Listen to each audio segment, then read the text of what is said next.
Assalamualaikum warahmatullahi wabarakatuh. Perkenalkan, saya Irgi Fahrezi dari kelas 11 TKJ 2. Ingin menjelaskan materi tentang 1. Aspek komunikasi data. 2. Komponen komunikasi data. 3. Elemen komunikasi data. 4. Media pengiriman data. Penasaran gimana penjelasannya? Mari simak videonya. Untuk melakukan komunikasi data dan suara harus memenuhi beberapa aspek sebagai berikut.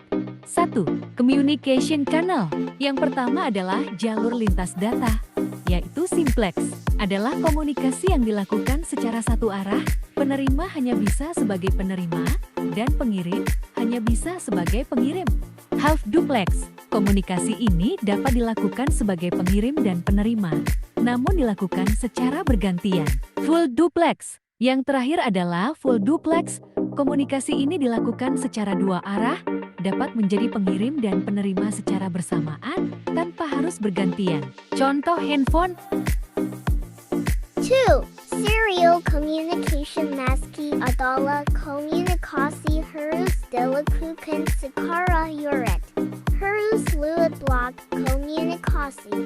Sender. Dalam komunikasi harus ada pihak sebagai pengirim. Transmisi. Harus ada juga media transmisi untuk menyeluruhkan informasi. Receiver. Dalam berkomunikasi harus ada juga pihak sebagai penerima. 3. Teknik transmitter DUA dalam melakukan teknik transmitter, yaitu sebagai berikut. Asynchronous adalah teknik yang tidak menggunakan timing yang terpisah. Synchronous Adalah teknik yang menggunakan kanal yang terpisah untuk transmisi data dan informasi waktu.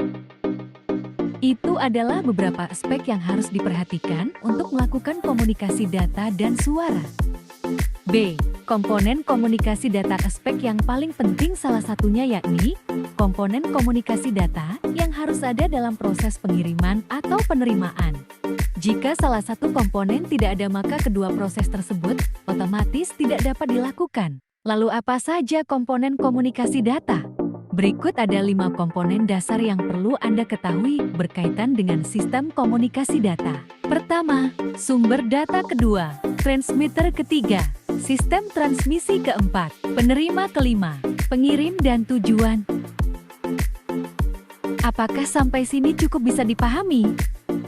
Tapi masih ada lagi sedikit kok.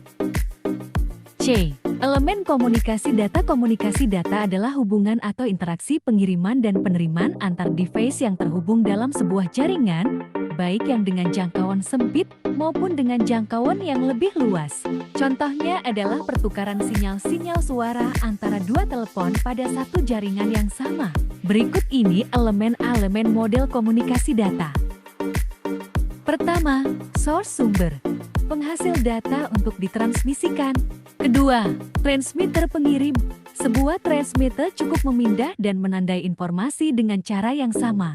Ketiga, transition system, sistem transmisi, merupakan jalur transmisi tunggal single transmission line atau jaringan kompleks complex network sebagai penghubung antara sumber dengan destination tujuan. Keempat, receiver penerima. Sebagai penerima dari sistem transmisi dan menggabungkan ke dalam bentuk tertentu yang dapat ditangkap oleh tujuan.